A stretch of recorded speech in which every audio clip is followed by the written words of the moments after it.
Tonight, we are witnessing the complete collapse of the Harris campaign.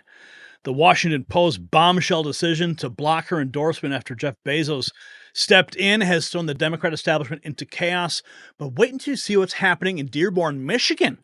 The Democrat mayor of America's largest Arab American community has dropped a truth bomb that has Harris' team in full panic mode. And that's not all. Young voters are abandoning her in droves. Now, you know what's really draining America's strength? While we watch Harris' campaign losing energy, most Americans don't realize their own energy is being zapped by something they eat every day. Just like the establishment's been hiding the truth about Harris' failing campaign, they've been hiding the truth about this one common food that's destroying your testosterone levels. It's not what you think, and V-Shred's explosive video reveals it all. Want to know what's really killing your energy? Head to sculptnation.com/NNN. You'll find it linked below and discover the shocking truth they don't want you to know. All right, let's jump into this. Now, before we get started, I do need to set the stage. My buddy Tom McCullough, whenever he texts me, whenever he calls me, I go, oh, goodness, because he's a busy guy. And when he messages me, I said, this is not good. And he sends me a World War III alert. I say, Tom, not now. I'm getting ready to go to New York. I'm getting ready to go to Madison Square Garden. The last thing I need is World War III to break out while I'm in New York and, my family is with our family. That's the last thing I need to deal with. So we're learning that Patriot Voice 4 hours ago states Israel has officially started its attack on Iran. 5 massive explosions seen near Imam Khomeini International Airport in the capital city. Israel says the attack is meant to be a message of deterrence, but I can see it boiling over. Here's a photo of Biden. This is from Representative Marjorie Taylor Greene. Here's a photo of Biden sitting on the tarmac in Philadelphia on his way to vacation in Delaware.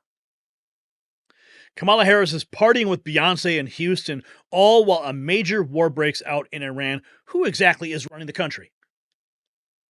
That's a question we all want to know. But of course, Democrats are in panic mode. I love this guy, Damon Amani. This guy is so funny. He posts these parody videos, but it's indicative of reality. Let's watch. If you're not sure by now, I don't know what else it is people are looking for. She has turned herself inside out practically to meet she's met everybody that nobody thought she would meet. She went she's seeing Joe Rogan. She shows up. She's which going is more and than we she's can talking. say about Trump. And so, well, Pete, I understand the panic around this table. I really do. She's showing up. She's doing interviews. Why are people still unsure about her? Well, it's because the more she talks, the more obvious it becomes to listeners that she is utterly clueless, which is just sad to watch. And by the way, she just declined to go on Joe Rogan, probably for the same reason, but Trump is going there today. And I'm sure you, personally, you will love it.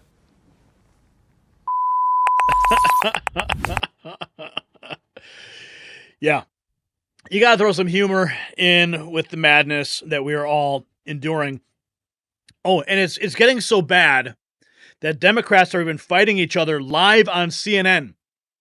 Yes, you ready for this? Targets who come out and just spout talking points that they don't even believe, and those are people I tried to eliminate from having ever on the air again. I think no network has honest conversations about Donald Trump. Nobody's had honest conversations about Donald Trump since 2016. I saw last night they were talking about, the double standard that exists between Donald Trump and the vice president, but it's always a double standard with Trump, whether it's with Hillary, whether it's, against Biden, now with Kamala. We talk about him being a threat to democracy, but we don't treat him like one. I don't know what you've been watching, but I don't know of any Trump supporters out there or people who like him who are tuning in to me every night to try to get, to be validated in their opinions. I don't know.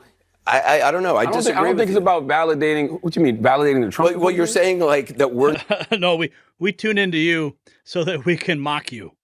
Not that I guess you're saying I'm not discussing all the things he is saying and doing and pointing it out and talking to, what John Kelly, I feel like I heard more on this network. Oh, yes, they're eating their own right now. It is a massive cluster at CNN, the Kamala Harris campaign. Here we have now. This is really bad. This is bad news for them. Democrat Mayor of Dearborn, Michigan, which has the highest concentration of Arab Americans in the country, just announced he will not endorse Kamala Harris because she's no different than Joe Biden. Think about that for a minute. Yes, this is bad news for Kamala Harris's campaign. My wife's cousin. When you get to the top of the ticket, or when you arrive at the top of the ticket, what I advocate for, what I endorse is that you vote your moral conscience. And for many, for each individual, that's going to mean something differently. But I'm leaving it to them.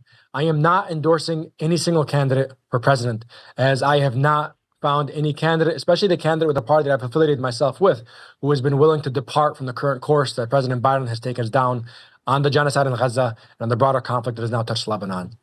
Okay, so before we continue with that, so he's not endorsing any candidate, which is essentially like that is the death knell for Kamala Harris, because they're not endorsing her, just like Jeff Bezos is not endorsing through the Washington Post. I have, my wife's cousin was just killed a few days ago as a paramedic in Lebanon. Her grandparents' house was just bombed, the house in which her father helped build. Our county commissioner just posted that the house in which he grew up in and has memories in was just targeted and blown up. This is civilian infrastructure. The first Lebanese American citizen that was slaughtered by the Israeli government was a Dearborn resident. Many of my friends and family have now lost family and loved ones. My wife was not able to go to her grandmother's funeral in Lebanon because of the war, and she will never have closure. Watching my mother-in-law day in and day out know that she was not present for the burial of her mother. These are direct impacts on the residents that I serve day in and day out that people just don't comprehend or understand. To your point earlier, when you see the scenes unfolding on social media, when you see the genocide being live streamed, to many, these are faces of strangers, villages, names that they've never heard of. To all of us here in the city of Dearborn, the images of the individuals you've seen being slaughtered, these are our friends and our family. The villages that you've seen being bombarded and decimated, these are our ancestral homes. And so that is why I have taken the position that I have taken. Okay. First of all, Donald Trump is going to bring peace to this situation. He's going to bring peace to Ukraine. He's going to bring peace to this war and conflict that's taking place in Israel that all started on October 7th.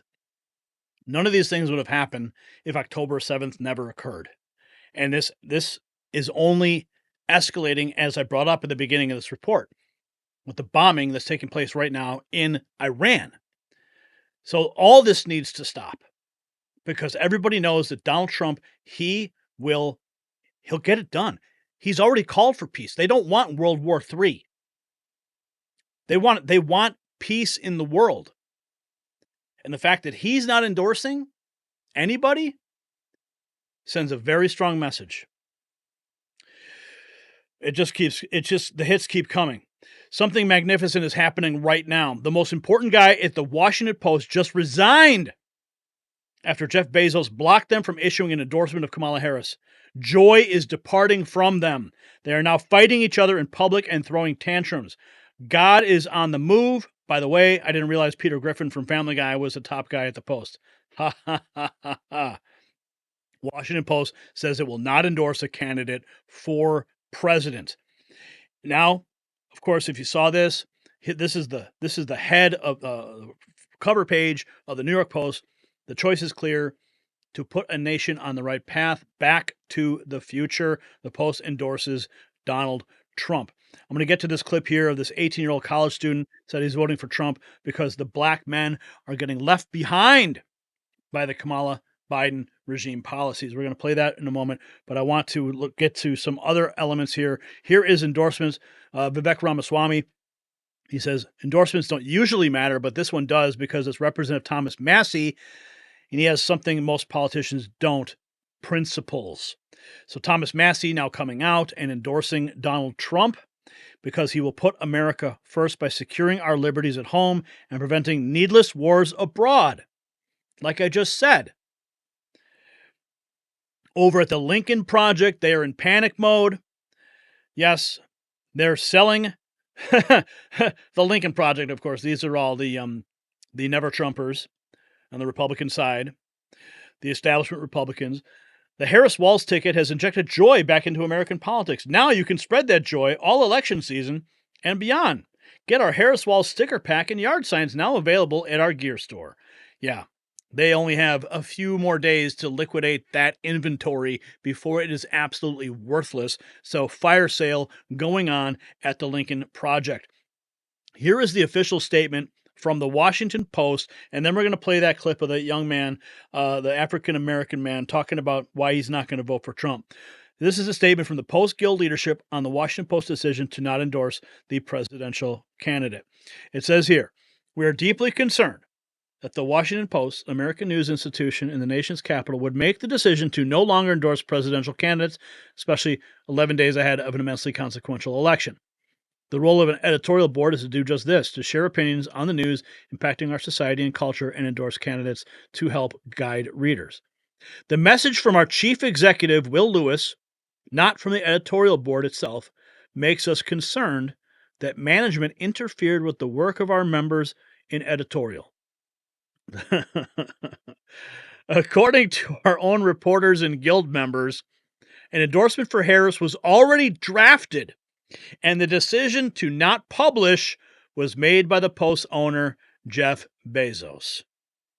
We're already seeing cancellations from once loyal readers. This decision undercuts the work of our members at a time when we should be building our readers' trust, not losing it. Well, you guys have lost trust a long time ago. Washington Post, if you don't recall, Washington Post, right after the 2016 election, they came out and attacked me on the front page. Did you know that?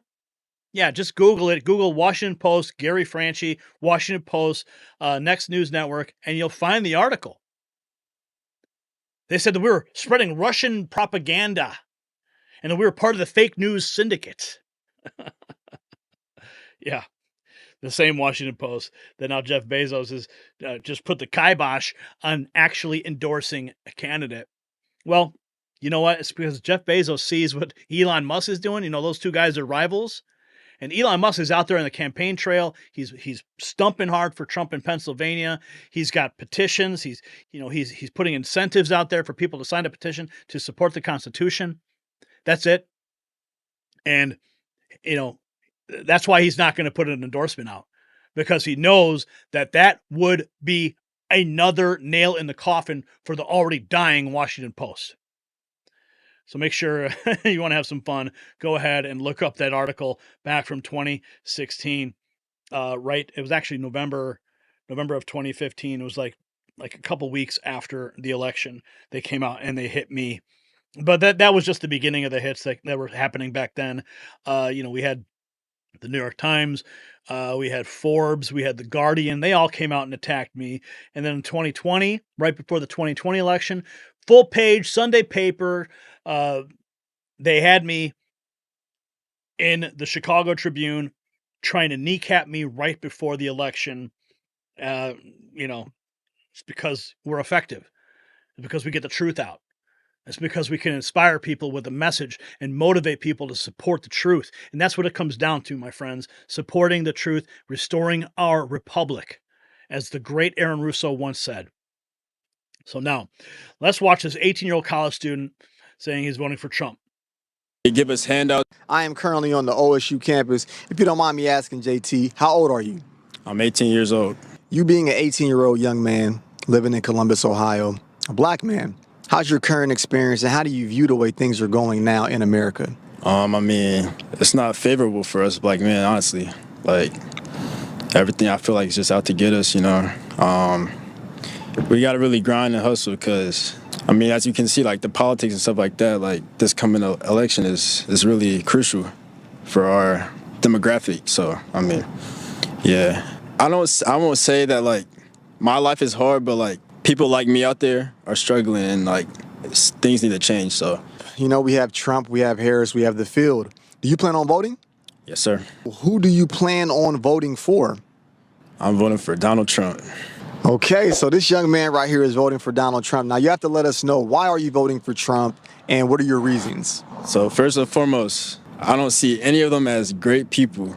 This is totally off my morals and based on how I see the world and how I see their campaigns and stuff like that. I feel like Kamala, she's fake. Like, she's giving us false hope. And like the Democratic side of the party, they give us handouts, they give us, food stamps, things like that. And it's keeping us in a loop to like where we have to be in a certain income to get these different food stamps and government aid. And it's just gonna be a cycle. Keep living in poverty and stuff like that. And on the Republican side, it's more so of progression. It's getting you out of poverty. You know what I'm saying? I'm not trying to keep doing that cycle. You know what I'm saying? Say that Donald Trump does get elected, or whoever gets elected. What are your plans for the future? What are you currently going to school for? I'm studying zoology right now at Ohio State. I want to become an influencer like what you're doing. I'm trying to be a YouTuber. You know what I'm saying? Well, let me give him some advice right now. So you're 18, right? Keep going. Never stop. And specifically while you're young, travel. See the world while you're young. Because it's going to motivate you to keep going. So like when you're my age, you're going to be like, man, like I've been everywhere. So just keep doing what you're doing, man. Like you're going to be all right. All right. Appreciate you. Appreciate you, brother. I am currently. That was beautiful. That was beautiful. Oh yeah, he wants to be an influencer. He wants to be a YouTuber. God bless him. It's a grind. I'm gonna warn you. It's a grind. If you want to take some advice from me, hit me up, buddy. I'll give you some tips. But trust me, it's a lot of work. But I'm really glad to see that this guy is out there. He's going to vote for Trump. But back in, looking at all this that we just went over, you got, Joe Biden ready to go on vacation, Kamala Harris partying with Beyoncé, bombs dropping in Iran. CNN is in complete meltdown. Anderson Cooper, they're at each other's throat. Democrat Mayor of Dearborn, they're just not endorsing. Washington Post not endorsing. The New York Post out strong with their cover today. Massey endorsing. Lincoln Project is in a fire sale. And the folks at the Washington Post are just beside themselves and they're quitting. So the Post is toast, and so is Kamala Harris.